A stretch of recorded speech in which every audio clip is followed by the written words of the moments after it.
Sometimes quite absurd politics around the energy transition, and I think that's been a constant, source of uncertainty. It's been a challenge for industry. It's certainly been personally a source of much frustration, in a way of the lost opportunity. I think some of these debates we didn't need to have.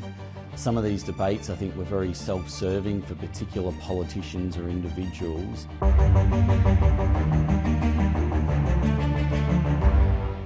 What does the report card say on how far behind Australia is on meeting the 82% renewables 2030 target? What we know is that there has been significant progress on renewable energy generation over the last couple of years. We've essentially doubled the amount of renewable energy over the past 5 years. But what we also know is we've got a lot of work to do. We essentially need to double that again, but between now and 2030. That means essentially accelerating the rate at which we're installing rooftop solar, the rate at which we're building wind farms and big batteries around the country. We need to speed up, but we've got an enormous potential and capability to do that. But let's put a figure on it. Wood Mackenzie projects Australia is on track to hit only 58% renewable energy generation by the end of the decade. Do you agree with that? No, I think at the end of the day, right now today, we are past 40% of our energy coming from renewables. And what we know is that there's an enormous pipeline of new projects ready to come online. In fact, there's a lot of projects coming online right now as we speak. Our expectation is that we need to be delivering about 5 to 7 gigawatts worth of large-scale generation every year between now and 2030. And certainly over the last 6 months, we're pretty close to that rate. So I think we're way too early to start talking this target down. I think it can be met. We've got enormous potential, a huge pipeline, massive investment enthusiasm. Yes, there's plenty of barriers and challenges to work through, but what we know is if we set a target, this industry can deliver it. But isn't the position where we are right now why the federal government accepts it needs to underwrite a lot more projects, given its announcement today that it will boost the capacity investment scheme? Yeah, the announcement today from the federal government to further boost the capacity investment scheme is really welcome, and this is exactly the sort of leadership we need at this moment in time. We need to be building and accelerating the deployment of large-scale renewables. The capacity investment scheme is central to doing that, and today's announcement from government is really a way of saying, yes, there's more to do, and that the federal government are leaning in and playing their role. So again, I think these are the sorts of measures and leadership that's going to be required for us to get to that target of 82% by 2030. Is that because the private sector is now walking away from the renewable energy transition? No, not at all. The private sector is fully committed to renewable energy. They recognise that there's a lot of coal-fired generation closing in Australia over the next 10 years. Private investors recognise that renewable energy and energy storage are the lowest cost ways to replace that. They're prepared to do it, but it's not without risk, and sharing that risk with government is really important, and that's the role for the capacity investment scheme, and the leadership from the federal government today is really about meeting the needs of private industry in a partnership to now go ahead and deliver that investment. Ross Garno says there is almost no new private grid-scale investment in solar and wind that isn't underwritten by government. How much is it going to cost the federal government to meet its current commitments? Well, I think we need to remember that throughout the course of history, almost every electricity generating plant in Australia was either built by governments, and that was certainly the case for many decades in Australia's history, or indeed heavily supported by governments. And so we're now in a period where the private sector is willing to put a lot of its own capital into these new projects and investment, but there's a role for government to support that. And, yes, that does come at a cost, but what we know is that these projects and these technologies are the lowest cost. If we're investing in anything else, then costs would be essentially higher. Is it time to discuss and introduce a carbon tax? Well, I think it's no secret amongst economists and many people across industry and analysts that we are missing in Australia a price on carbon, whether that in the electricity sector or more widely.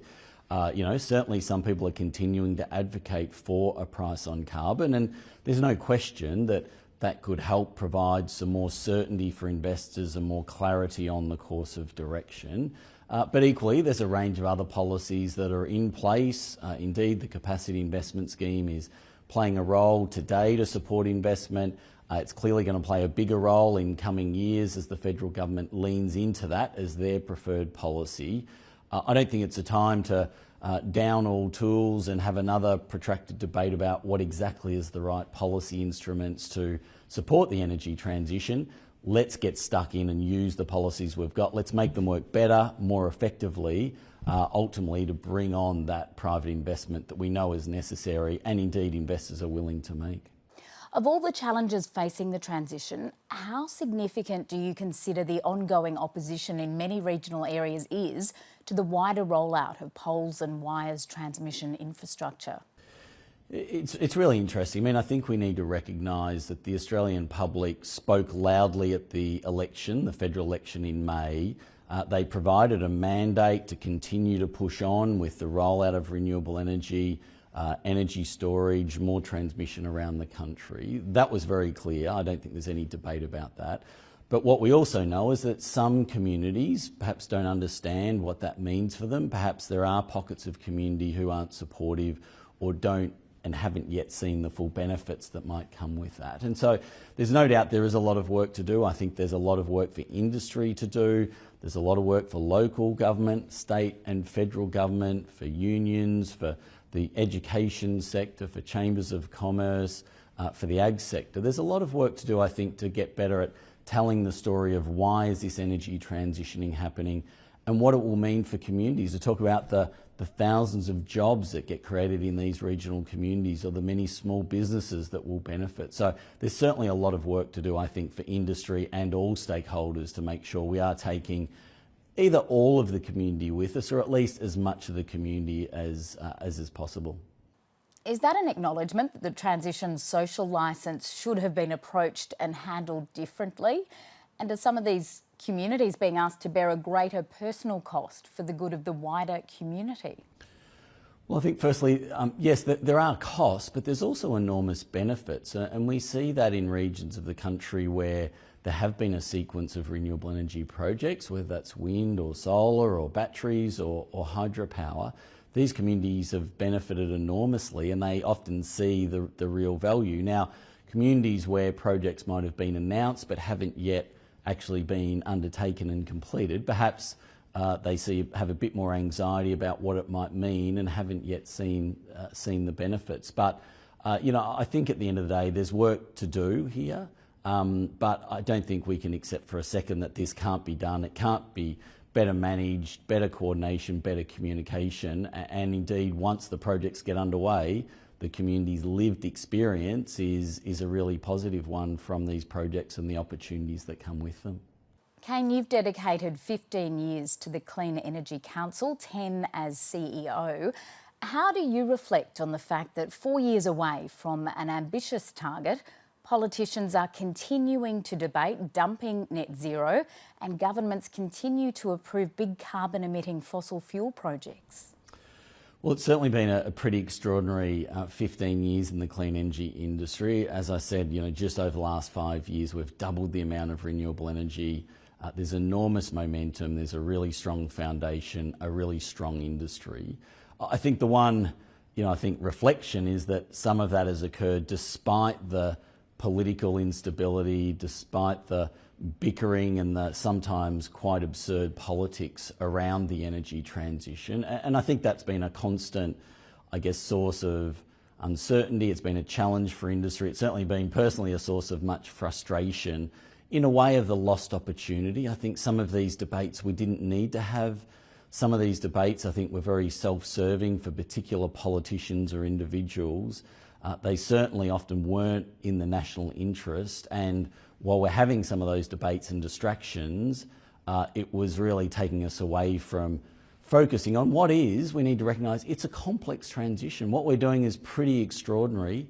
It's never been done before here in Australia, and it really requires a laser focus, and some of that silly politics has been a distraction. my hope going forward is that we'll put it behind us, but that's a matter and a decision for our political leaders. Kane Thornton, thank you for speaking to The Business once more. Thanks very much.